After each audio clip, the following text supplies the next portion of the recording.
सुधाकर बडगुजर यांची अखेर भाजपात एंट्री। बबन घोलप, नैना घोलप आणि अशोक मुर्तडकही भाजपात। महाजनांची मध्यस्थी यशस्वी।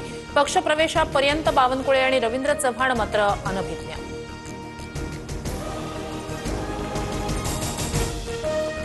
जोपर्यंत न्यायालय दोषी ठरवत नाही तोपर्यंत कुणाला क्रिटिसाइज करू नये। दहशतवाद्यांसोबत संबंध असल्याच्या बडगुजर यांच्यावरील आरोपांनंतर चंद्रशेखर बावनकुळेंचं प्रत्युत्तर। दोन्ही राष्ट्रवादी एकत्र येण्याला शरद पवारांचा विरोध। संधी साधूपणा करणाऱ्यांना भाजप सोबत गेलेल्यांना सोबत घेऊ शकत नाही, पवारांची भूमिका।